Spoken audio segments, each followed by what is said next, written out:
Bonjour tout le monde. Bonjour, bonjour. Est-ce que vous m'entendez? Est-ce que vous me voyez bien?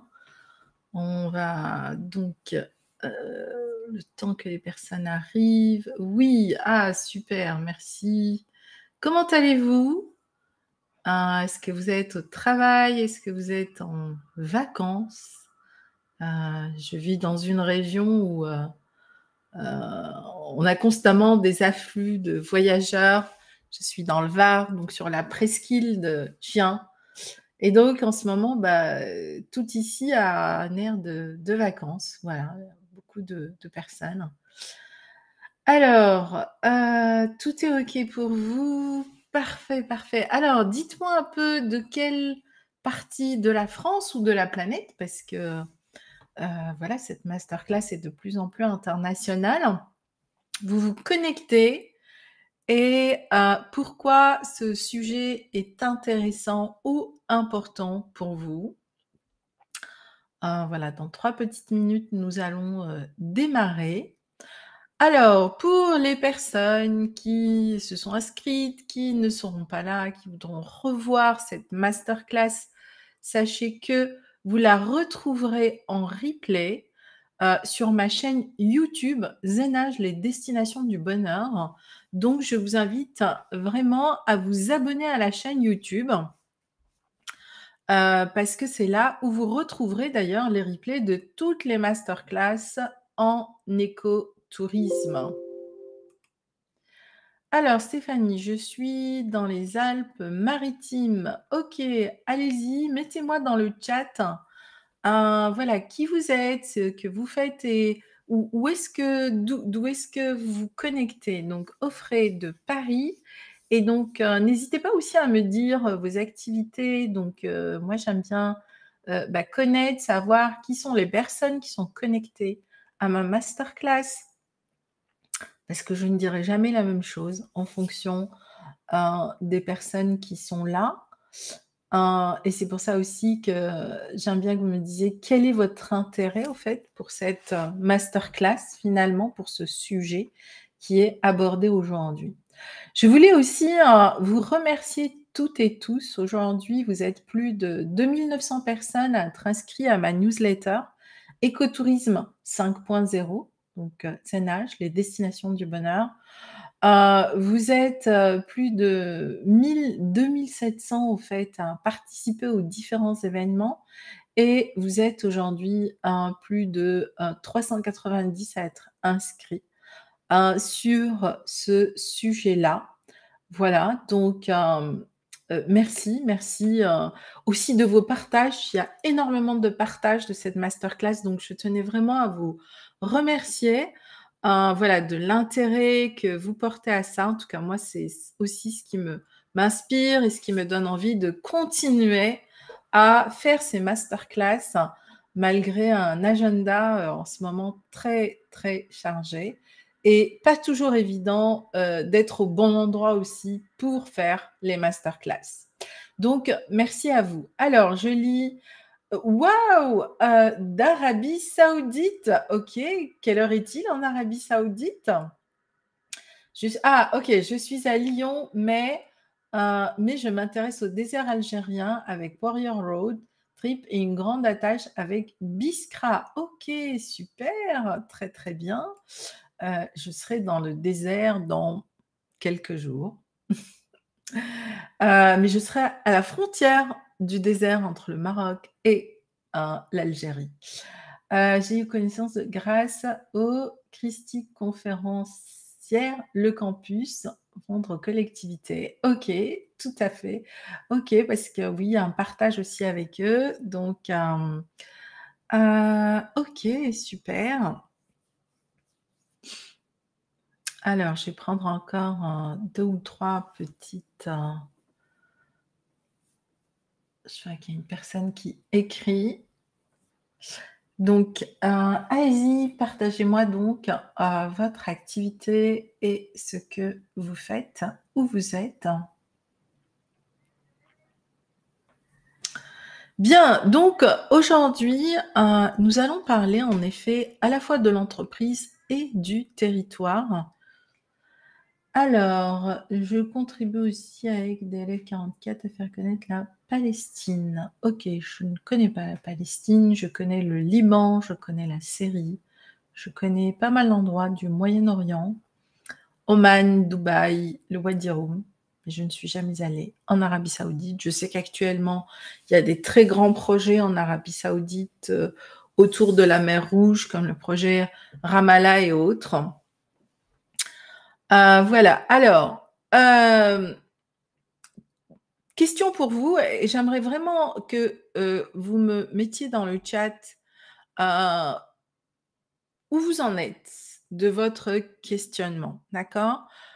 Tant qu'à faire, autant mettre à profit ce temps que je vous consacre pour répondre à vos questions en direct, puisque de toutes les façons, depuis maintenant, 3 mois, je ne peux plus prendre de rendez-vous et dans les mois qui viennent, je ne pourrai pas prendre de rendez-vous. Donc si vous avez des questions après les masterclass, je vous invite vraiment à aller sur mon profil et à m'envoyer un message. Je réponds toujours dans un délai de 2 à 4 jours, mais j'en réponds toujours. Voilà, ou m'envoyer un mail, je vous laisserai l'adresse mail à laquelle vous pourrez m'envoyer un mail. Donc autant profiter de cet instant, pour me poser vos questions et je vous répondrai en direct. Alors Stéphanie, je souhaite créer une entreprise dans le domaine de la santé et du bien-être dans l'arrière-pays grassois. OK, 06 en Allieville, filature de bien-être. Eh bien, c'est une très bonne idée Stéphanie. Sache qu'on n'est pas très loin, donc moi je suis dans le Var, je suis dans le 83 et j'aime beaucoup Grasse déjà, donc je connais très bien l'ensemble de ma région. J'ai beaucoup travaillé, aussi, dans, toute la région des Alpes-Maritimes, dans le Mercantour. Donc voilà, tout ça, c'est vraiment un territoire que je connais bien.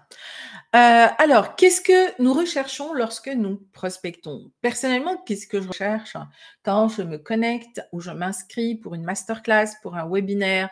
Eh bien, en général, heu, on a 2 grandes étapes et c'est important de bien positionner ces 2 étapes. La première, c'est qu'on a une idée un peu voilà, on a une idée de projet, mais Heu, on a besoin de savoir, est-ce que c'est la bonne idée? Est-ce que je suis dans le bon créneau? Qu'est-ce qui se fait de qui ressemble à ce que je fais? Bref, c'est augmenter notre vision et renforcer donc notre décision et donc là, on va être en quête d'idées, d'échanges, d'informations et d'inspiration et cette étape, sachez les amis qu'elle peut durer entre quelques mois, voire quelques années pour certaines personnes et je vous le dis d'expérience. Je l'ai vu avec certains clients que j'ai, pu accompagner. La deuxième étape dans laquelle on peut être lorsque nous prospectons, c'est préciser notre démarche, notre accompagnement, la mise en œuvre de notre projet. Et là, on recherche du conseil, on recherche de l'accompagnement, on recherche de la structure, on recherche de la clarté dans notre positionnement. Où en êtes-vous de ces 2 étapes? Mettez-moi 1 pour l'étape 1 et mettez-moi 2 pour l'étape 2. Donc, est-ce que vous nourrissez une idée ou est-ce qu'aujourd'hui vous souhaitez passer à l'action? Parce que ce n'est pas du tout pareil. Alors, pour les nouvelles personnes, alors Stéphanie 2 offrait 1 super. Donc pour les nouvelles personnes, donc qu'est-ce que le cycle des masterclass écotourisme 5.0? Alors d'abord, c'est, un cycle mensuel, d'accord, de masterclass qui ont toujours plus ou moins lieu à la fin du mois parce que, à la fin du mois, j'ai 90 de chances d'être chez moi et pas en déplacement et pas en mission. Donc pour m'assurer d'avoir une bonne qualité voilà, d'internet et cetera. Ça ne sera pas le cas à la fin mai, je serai toujours en déplacement, mais je m'organiserai, pour faire ma masterclass. C'est vraiment, je me challenge pour maintenir ces masterclass et cet échange parce que, il en sort énormément de choses super intéressantes, de partenariats, de collaborations, d'accompagnement pour certains clients et donc j'aime beaucoup ce qui se passe autour et grâce à ces masterclass. Vous avez, régulièrement, on vous partage des posts sur mon LinkedIn, mais sur l'ensemble de mes réseaux sociaux, que ce soit Instagram, Facebook ou YouTube. Vous retrouvez l'intégralité des replays sur, ma chaîne YouTube, donc je vous invite à vous abonner et globalement, tous les mois ou tous les 2 mois, je vous partage un article de contenu en lien avec les missions que j'accompagne actuellement. Alors, qui suis-je aujourd'hui pour vous proposer ce cycle de masterclass autour de l'écotourisme 5.0? Alors moi, je suis aujourd'hui, expert accrédité pour, la Banque mondiale sur l'économie bleue et toujours sur les questions de la régénération de l'écotourisme et du tourisme durable. Parce qu'à la base, je suis écologue, hein, je suis docteur en écologie avant d'être expert en écotourisme et pour moi, l'écotourisme est juste un moyen de préservation et de valorisation des ressources naturelles. Donc j'ai une vision très particulière, au fait, sur, ce que doit être, j'ai envie de dire, le tourisme de demain et le tourisme régénératif. Je suis aussi expert accrédité pour le PNUE et pour le Plan bleu, pour la gestion durable des forêts méditerranéennes et je viens d'accompagner la finalisation d'un programme qui va sortir très prochainement sur l'ensemble des forêts méditerranéennes. Sur l'économie bleue, nous avons déjà 2 pays pilotes, hein, que nous accompagnons pour définir une véritable vision et des lignes directrices de ce que doit être l'économie bleue dans le domaine du tourisme. Et je suis aussi un expert accrédité pour l'Union européenne dans le domaine de l'agrotourisme, du tourisme rural et du tourisme de montagne. C'est-à-dire qu'aujourd'hui, et pour les 5 prochaines années, j'accompagne 3 programmes internationaux dans l'élaboration des feuilles de route et dans la mise en œuvre de ces programmes et donc aussi dans structurer les financements pour accompagner les États ensuite dans leurs décisions et dans les nouveaux programmes qu'ils vont mettre en place, notamment dans le secteur de la régénération, de l'écotourisme et du tourisme durable.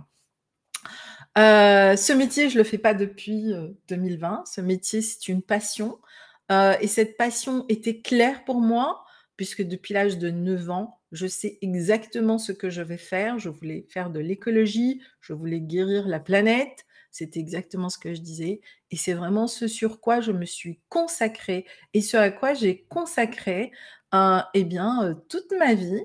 D'abord en tant que chercheur, ensuite en tant que, quelqu'un qui a beaucoup travaillé sur le terrain. Donc voilà, donc moi je passe 80 de mon temps sur le terrain à accompagner les processus de régénération. Et pour travailler et réussir un projet de destination, eh bien, nous travaillons à la base beaucoup avec les entreprises.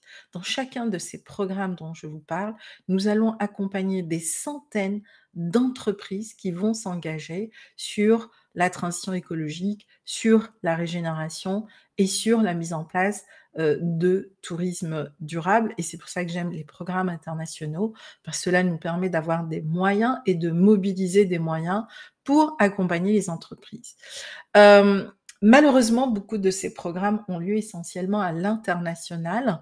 En France, nous avons des structures différentes, c'est-à-dire qu'aujourd'hui, en plus, la question du tourisme est beaucoup pilotée par l'ADEME. Je reviendrai à la fin de cette masterclass, donc restez bien à la fin.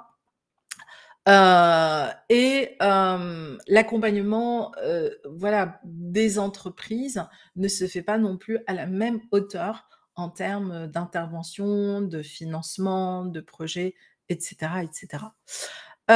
Mais dans le cadre des projets et des programmes que je mets en place, je travaille beaucoup à l'export, de nos savoir-faire, des savoir-faire des entreprises françaises à l'étranger.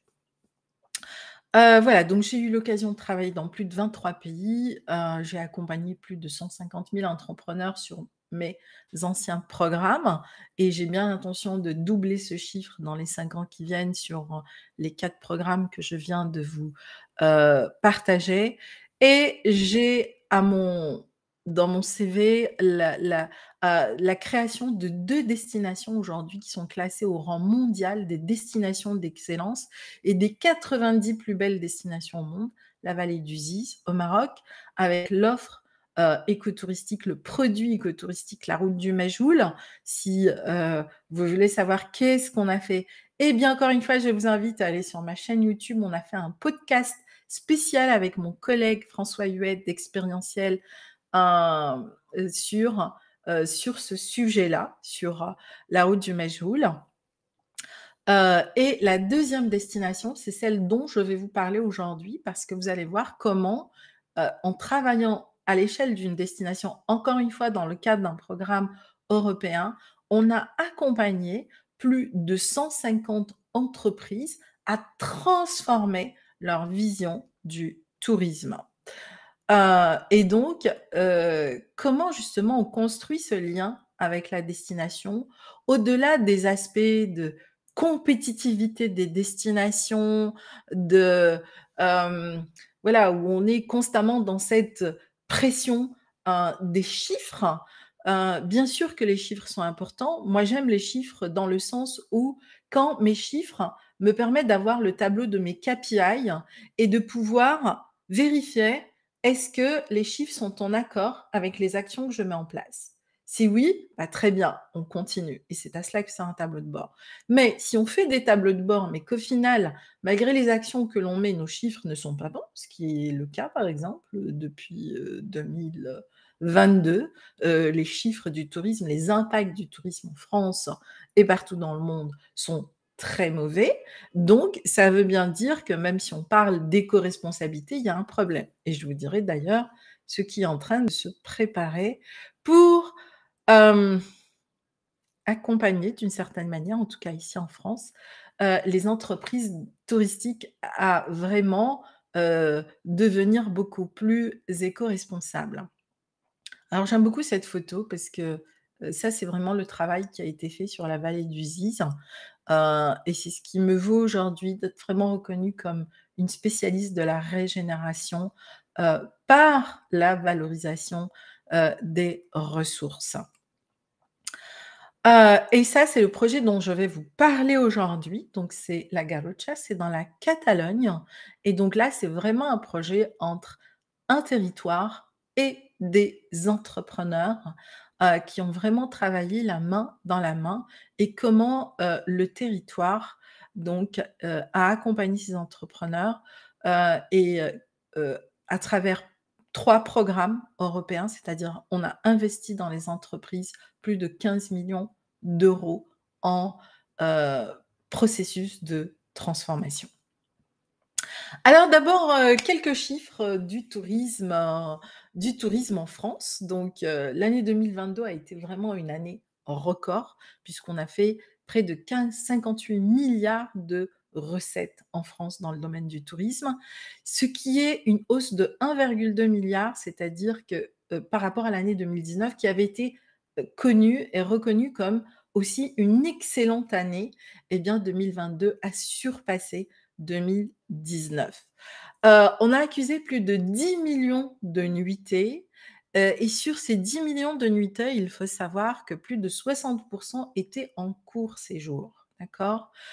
Pourquoi je dis ça? Parce que les courts séjours, ont un impact écologique sur l'environnement beaucoup plus important que les longs séjours et ça pourrait faire d'ailleurs l'objectif d'une masterclass à part entière que je suis en train de préparer, heu, d'ici 2 mois sur le processus de décarbonation, parce qu'aujourd'hui sur la gestion des forêts, on travaille beaucoup sur la décarbonation et donc voilà, on est en train de voir comment en effet on peut, hem, voilà, exporter un certain nombre d'éléments et de données pour permettre aux entreprises d'engager cela. Par ailleurs, je peux aussi vous dire que, pour avoir participé hier à une réunion avec la région Aquitaine, donc en France, l'ADEME est en train de sortir le premier tableau de bord de mesure, donc de l'empreinte carbone des destinations écotouristiques. Alors pour l'instant, c'est très théorique. Maintenant, il faut voir comment cela peut être appliqué, comment cela peut être viable pour les entreprises et pour les territoires. Mais en tout cas, voilà, il y a plein de tableaux de bord qui vont sortir dans les 2 années qui viennent. Moi, je me méfie beaucoup des tableaux de bord pour en avoir créé moi-même et donc je connais la difficulté d'appliquer des tableaux de bord sur le vivant, sur le quotidien, sur la gestion réelle de ce qui se passe sur le terrain, d'accord? Et donc le décalage est énorme et ces décalages justement, ce n'est pas juste une question de mettre en place des outils, c'est, quel est, heu, voilà, d'où on part pour aller chercher un outil? Quel est le besoin que l'on va avoir? Quelle est, la compréhension que l'on va avoir? Qu'est-ce que ça va nous demander comme transformation, comme changement et ce qui fait qu'on a réussi les projets qu'on a réussi, c'est pas seulement parce qu'on a mis en place des moyens, c'est parce qu'il y a eu dans l'accompagnement, des acteurs, dans l'accompagnement des entreprises, une approche extrêmement différenciée, et c'est pour ça aussi que je vous prépare 3 ateliers dont je vais vous parler à la fin. 3,2 millions de nuitées dans les campings. C'est la plus forte augmentation qu'aient jamais connue les campings en France. C'est plus de 20 encore une fois, comparé à 2019. Mais globalement, sur l'ensemble de l'Europe, il y a un engouement aujourd'hui pour les campings. Exit, ça veut dire un engouement pour être plus proche de la nature, être plus proche dans la détente, être plus voilà, avoir, ce sentiment d'être en immersion, heu, dans un espace de bien-être qui est la nature et ça, c'est vraiment ce que permettent les campings et apparemment, c'est l'offre de choix, aussi bien des Français que, de la clientèle étrangère. Ça, c'est youpi, on a fait plus de chiffre d'affaires. Bon, tout ça, c'est très bien, mais nous augmentons aussi notre déficit écologique. Nous ne sommes pas encore arrivés à trouver un équilibre entre, eh bien, l'espace que nous consommons et l'espace que nous régénérons, puisque les gaz effet de serre en France ont augmenté de 11. Alors, si vous voulez avoir plus de précision sur le rapport de l'activité touristique, donc vous avez 2 rapports, il y a celui de l'ADEME, il y a celui de, la Cour des comptes qui aujourd'hui pose clairement, un constat qui n'est pas bon. Nos chiffres ne sont pas bons. Donc, bah, l'engagement de la France par rapport à toutes les conventions, internationales pour la préservation de la biodiversité, le climat et autres, on va avoir du mal à les tenir avec des résultats comme celui-ci. D'où justement ces tableaux de bord sur la décarbonation. Mais j'ai envie de dire les amis, pour moi le carbone, c'est les 20 au-dessus de l'iceberg qui montrent que c'est tout un territoire qui va mal. Et ce n'est pas parce qu'on va juste réduire nos émissions de carbone qu'on va régler la problématique du réchauffement, du dérèglement climatique. Et aujourd'hui, on est allé un peu plus loin que le réchauffement. On peut même parler de désertification dans certains départements. Aujourd'hui, dans le Var, notamment dans la région du Verdon, on l'a vu l'année dernière et on est bien parti cet été aussi pour avoir une deuxième grosse année de sécheresse. Donc nous allons de plus en plus vers la désertification et c'est un processus que je connais très bien pour y avoir consacré déjà 15 ans de ma vie. Je ne pensais pas qu'un jour on traiterait les déserts de l'autre côté de la Méditerranée, mais on y arrive. Donc notre bilan écologique est négatif. Pourquoi? Parce qu'on a des gros impacts sur les milieux naturels. Moi, je le vois ici, hein, à la fin de la saison, la nature est complètement, épuisée, sale, polluée et tout augmente. Les plastiques, les déchets.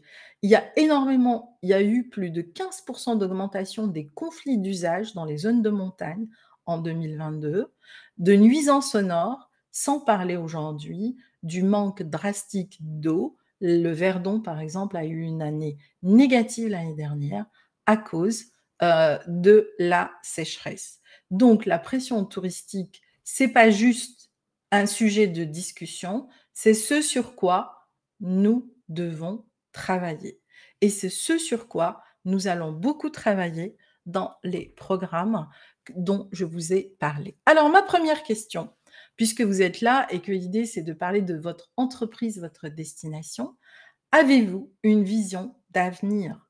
Hem, Pourquoi c'est important d'avoir une vision d'avenir? Même si elle est en apparence utopique. Ça, c'est votre projet, ça, c'est votre entreprise. L'importance d'avoir une vision, c'est d'avoir toujours de la hauteur sur ce qui se passe dans mon entreprise. Quand je traverse des périodes difficiles et que j'ai le nez dans le guidon, j'ai du mal à avoir de la clarté ici. Qu'est-ce qui va me permettre constamment de tenir le cap et de me dire: «Je continue l'aventure»? Ça fait 35 ans que je suis entrepreneur, que je gère des entreprises et des projets. C'est la vision d'avenir. C'est comment je vais transformer ce processus et c'est ça qui permet de traverser les périodes difficiles. Nous avons eu une période difficile en 2020 avec la Covid, mais je pense que dans les années qui viennent, si on continue à travailler comme ça, nous allons connaître d'autres difficultés en lien avec le dérèglement climatique et qui ne seront pas des moindres. Alors, être visionnaire, comment je vais, organiser quelque part cette vision avec la raison d'être de mon entreprise et cette destination dans laquelle je suis ancrée, dans laquelle j'ai décidé de créer mon entreprise. Eh bien, je vais co-construire et c'est vraiment ce qu'on fait dans les projets, ce que j'appelle le diagnostic croisé. Un diagnostic croisé entre ma vision, la possibilité de la réaliser et l'ensemble des possibles en étant intégré dans une destination, dans comment cette destination va évoluer, sur quel type de projet elle va s'inscrire et comment je vais pouvoir à mon tour bénéficier de l'appui de cette destination, y inclut des appuis financiers. Parce que dans les 5 ans qui viennent, il va y avoir beaucoup de moyens qui vont être, investis aussi bien par les bailleurs, les États et donc ensuite pour les entreprises, sur cette question du tourisme et en ce qui concerne la France, le bailleur le plus important va être l'ADEME, puisque c'est vraiment l'ADEME qui va gérer, que ce soit les questions d'investissement sur tout ce qui est slow tourisme, sur tout ce qui est transition énergétique et sur tout ce qui va être aussi donc décarbonation. Avec les régions, avec les CRT et avec, les ADT. Ça, c'est pour la France. Alors maintenant, construire cette vision, ça veut dire aussi, mettre en place un certain nombre de critères pour positionner donc votre entreprise en tant que destination. Ces critères, c'est la légitimité du sujet que vous abordez, donc votre raison d'être, une forme de leadership sur votre marché, oser être des pionniers parce que je crois qu'aujourd'hui, eh bien, en tout cas dans les projets, nous accompagnons essentiellement les entreprises pionnières, les entreprises qui ont vraiment des visions innovantes et qui vont, au-delà de juste apporter des solutions locales, vont permettre au territoire de, contribuer de manière plus grande, et bien hem, dans, heu, j'ai envie de dire, dans la co-construction, voilà. Et je vais vous partager, enfin j'ai pu avoir les autorisations parce que sur les programmes qu'on travaille, on a des clauses de confidentialité très fortes, au moins de commencer à partager, à partir, de la rentrée ou peut-être, du mois prochain, eh bien, quelles sont déjà les bonnes pratiques auxquelles nous sommes arrivés et comment, eh bien, vous allez pouvoir les retranscrire et j'espère bien organiser aussi des voyages d'études et d'échanges, sur différents pays, voilà, pour permettre justement d'élargir justement nos visions et heu, de mutualiser toutes ces informations. Donc voilà, donc ça c'est vraiment, construire cette vision. Maintenant, à partir d'où on va construire une vision? Eh bien, on a globalement, une table. On bâtit une vision comme on construit un échafaudage. D'abord, on construit une vision à partir d'un rêve.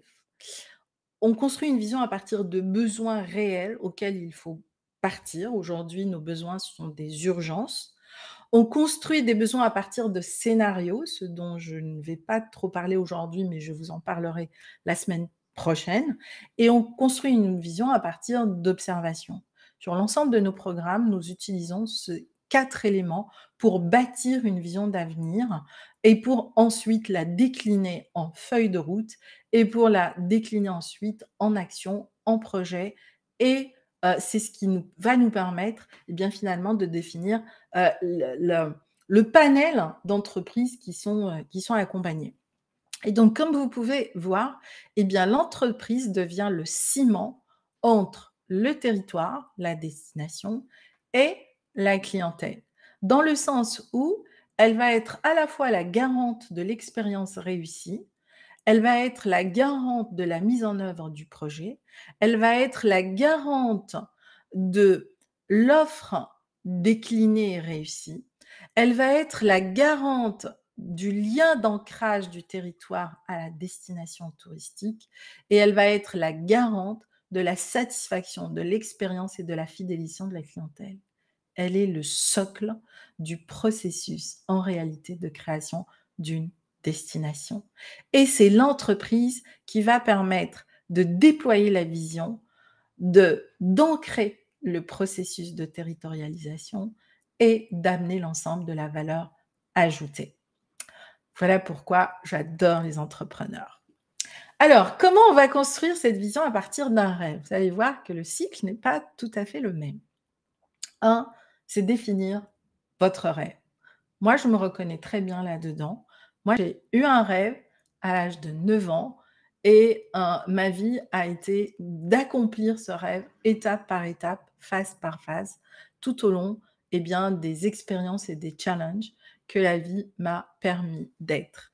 Et aujourd'hui, j'arrive enfin à avoir un équilibre et à faire ce que j'aime, c'est-à-dire, accompagner des projets d'envergure et structurants, et accompagner, des éco-entrepreneurs qui partent de la graine de leur projet pour, et bien structurer des projets, j'ai envie de dire, un peu comme font les grands. Et donc de ce rêve, on va construire le projet, puis ensuite l'offre va s'inspirer de la construction et ce qui est intéressant ici, c'est décliner votre projet en marque pour que, eh bien, votre projet, votre entreprise vous survive. L'intérêt d'avoir une marque va vous permettre demain de déléguer ou de revendre dans 2 ans, 3 ans, 5 ans.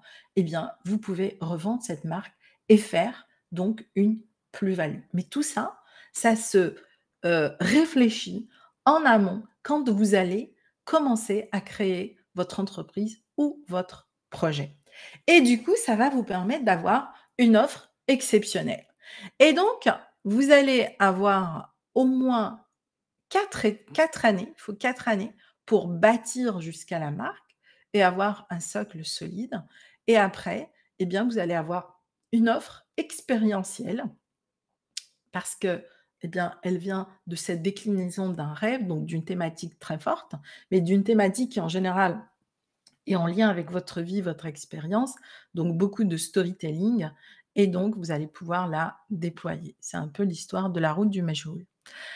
À partir d'un besoin, donc là, j'ai envie de dire aujourd'hui, par exemple, c'est plus que des besoins, nous travaillons à partir d'urgences, et donc là, on a clairement 2 phases dans un projet. On a un répondre à l'urgence, comment on va solutionner un certain nombre de problématiques. 2, comment ensuite, à partir de ces urgences-là et une fois qu'on a répondu à la phase critique du projet, eh bien, comment on va transformer cette phase, comment on va réhabiliter, comment on va restructurer et comment on va réorganiser. Et c'est là où, encore une fois, on va s'appuyer, et donc là, vous voyez, les entreprises, elles sont au milieu du processus. On va s'appuyer sur les entreprises à l'échelle des territoires et des destinations pour co-construire avec eux.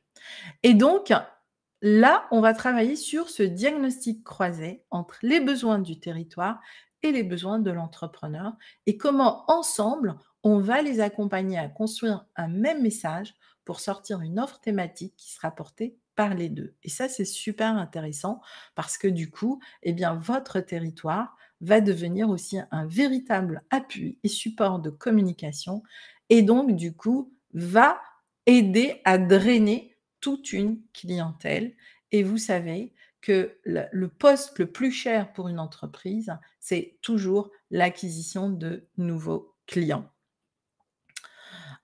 Et donc là, on axe sur 2 phases: structuration, communication.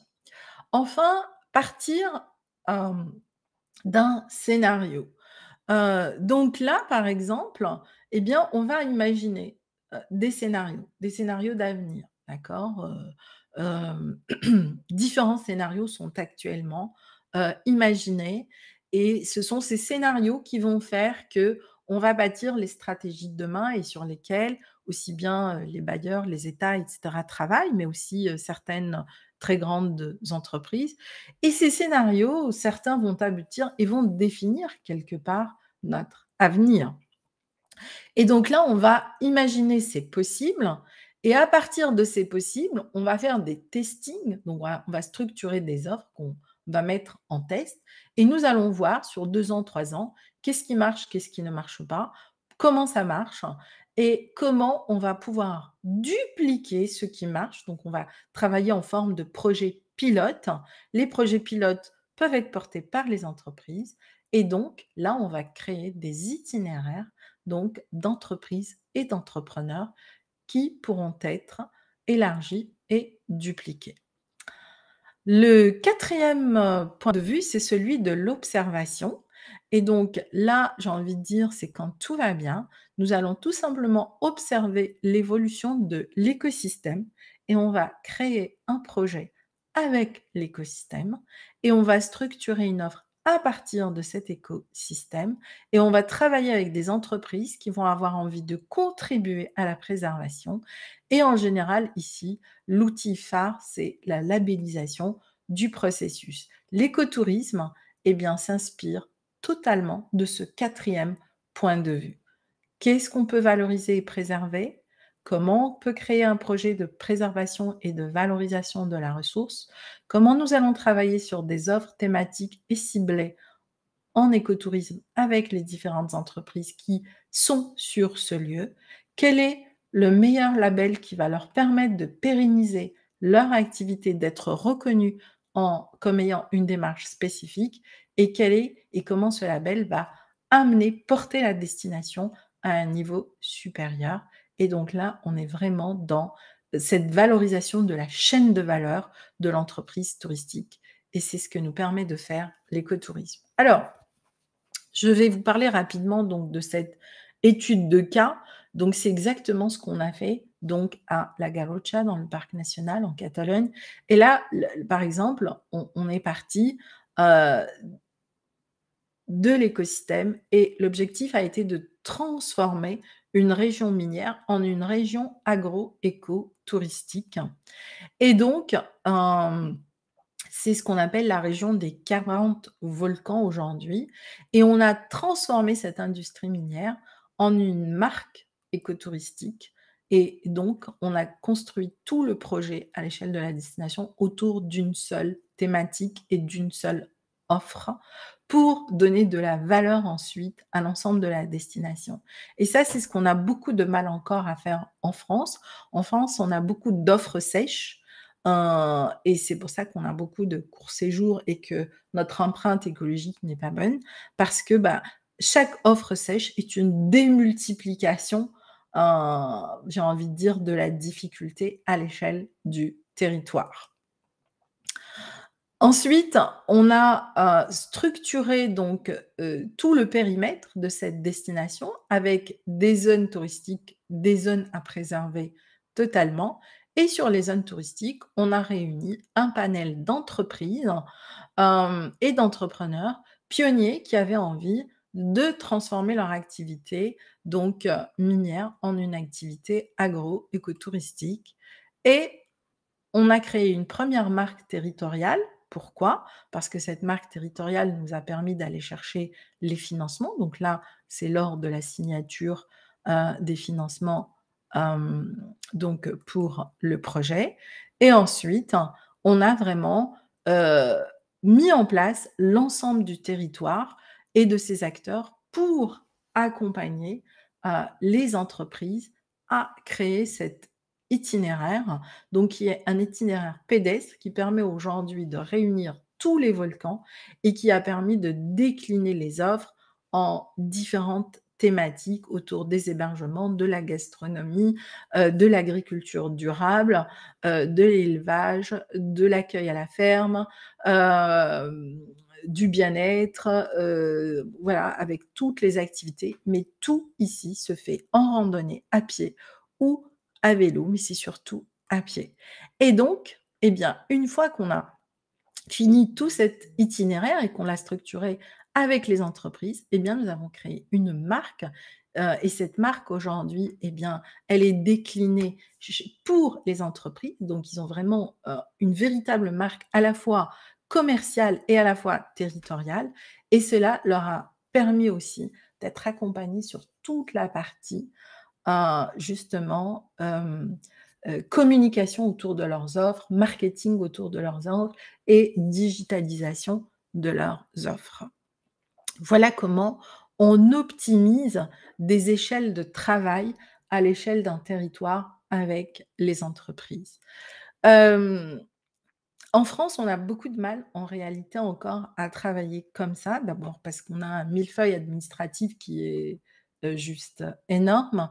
Ensuite parce que la déclinaison des financements ne se fait pas du tout de la même manière et enfin, parce que pour l'instant, les entreprises et les territoires n'ont pas encore trouvé justement le meilleur moyen, j'ai envie de dire le meilleur chemin pour travailler ensemble et quand elles sont accompagnées, les financements qui leur sont apportés sont extrêmement minimes, comparés à ce que nous mettons en place sur, des projets internationaux. Enfin, pour vous donner un ordre d'idée, sur certains projets, nous finançons à hauteur de 70 les innovations. C'est juste inexistant, chez nous aujourd'hui. Donc quelque part aujourd'hui, quand on travaille dans le domaine du tourisme et de l'écotourisme, moi j'ai envie de dire, vous agissez à l'échelle de votre territoire, mais à partir du moment où vous accueillez une clientèle internationale, vous pouvez aussi agir à l'international à travers vos offres, vos services et vos projets. Donc, moi j'ai envie de vous challenger.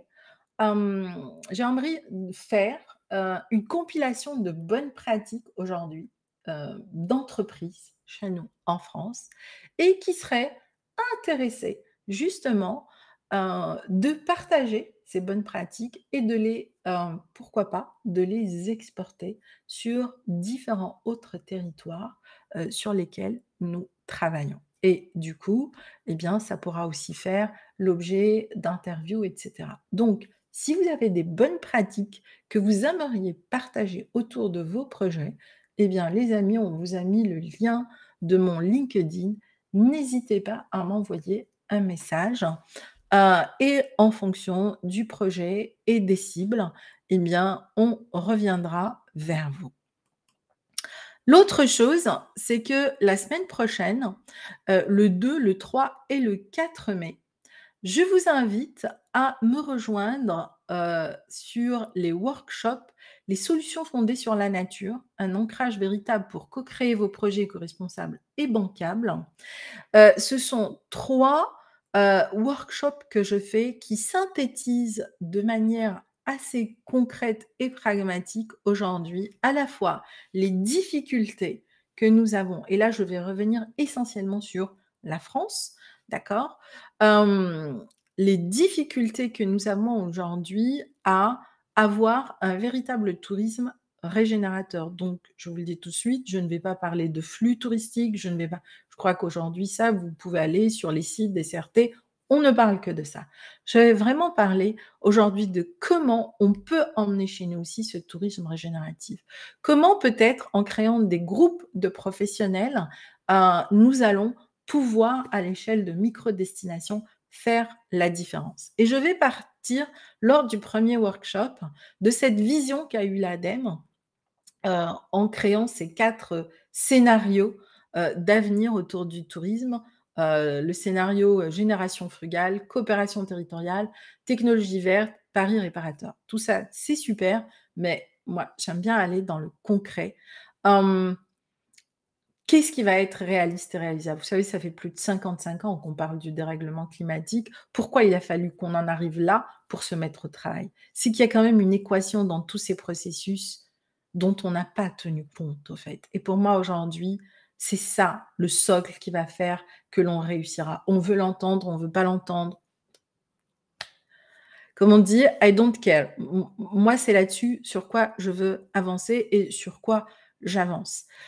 Et donc, clairement, 80 des choix que l'on va faire ne dépendent pas globalement, j'ai envie de dire, ils dépendent de vous, ils dépendent de cette vision que vous allez construire et de comment vous allez la décliner. Mon entreprise a toujours été juste le moyen, l'outil qui m'a permis avant tout de vivre un rêve, de partager mes passions et d'agir sur ce qui, moi, me tient à cœur depuis que je suis une petite fille et une enfant. Et c'est vraiment ce que je transmets à mes éco-entrepreneurs.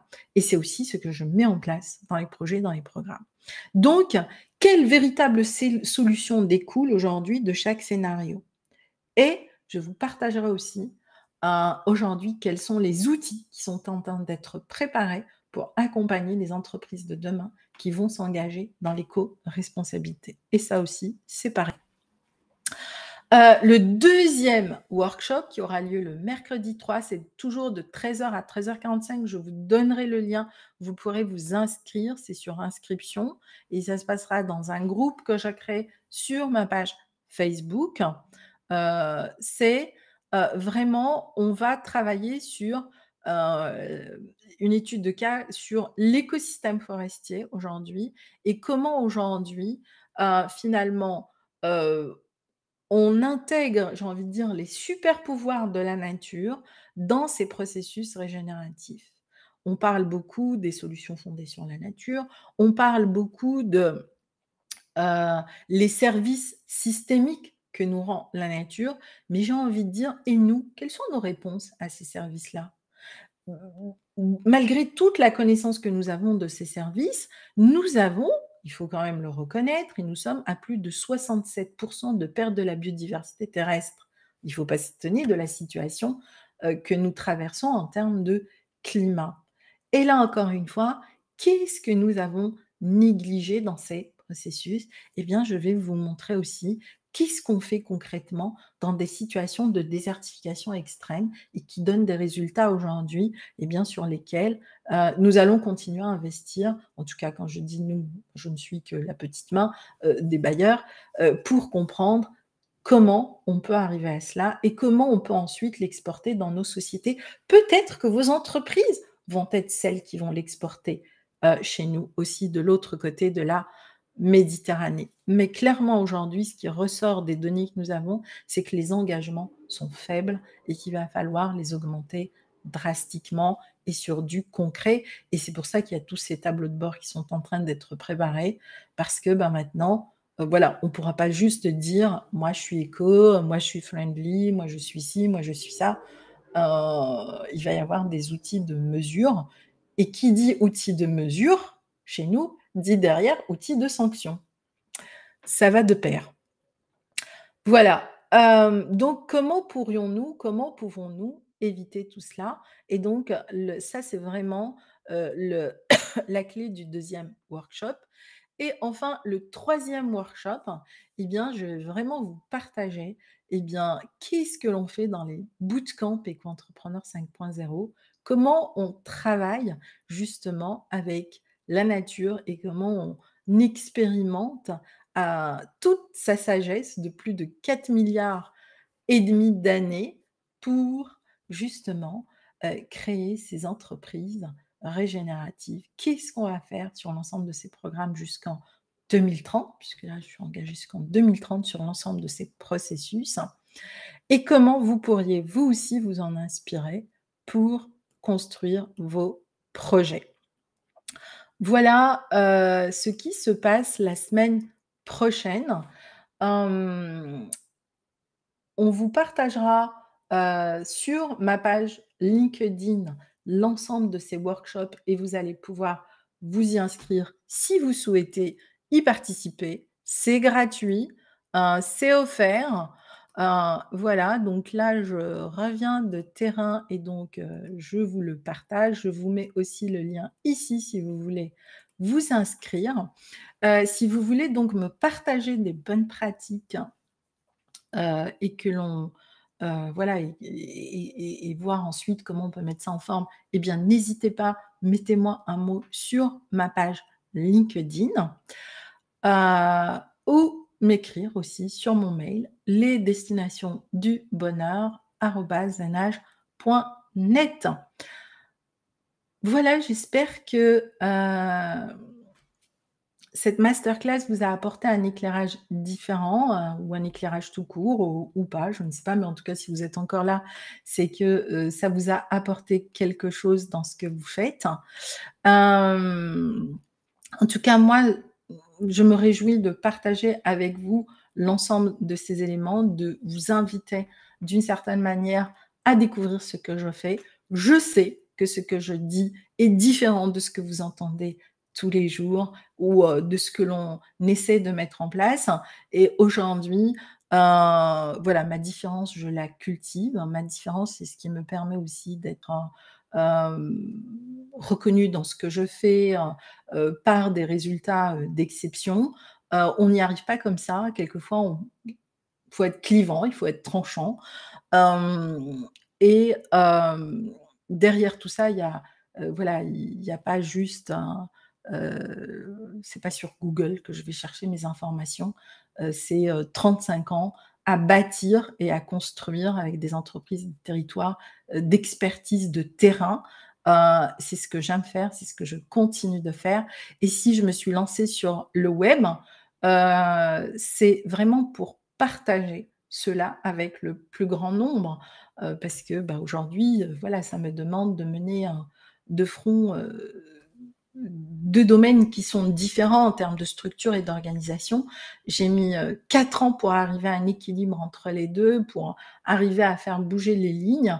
Ça faisait partie de mon rêve justement de partager aux entrepreneurs et aux entreprises, bah, comment on construit ses visions et pourquoi c'est important pour vous, de les connaître, de commencer à les intégrer parce que ça vous permettra justement d'être dans les flux de cet avenir, de ne plus, subir, de ne plus avoir à être contre, parce que finalement, pour l'instant, on vit encore dans des pays où malheureusement les décisions sont descendantes.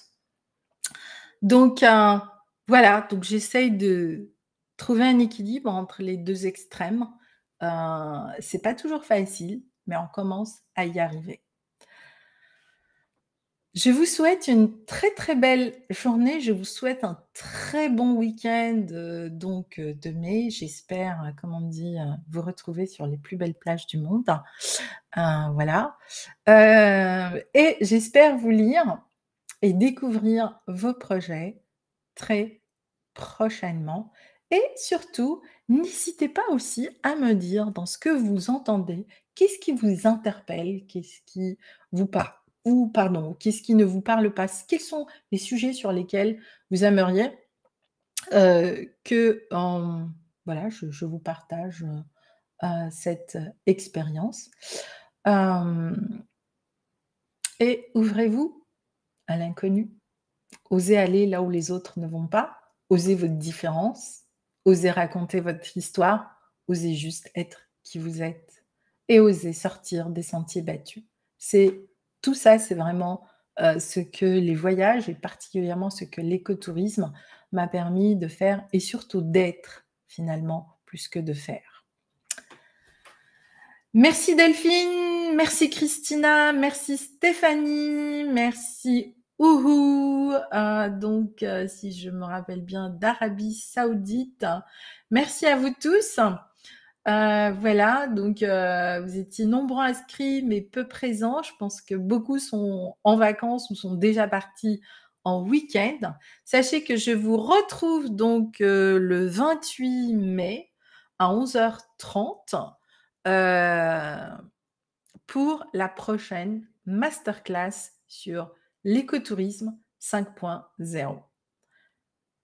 À très vite!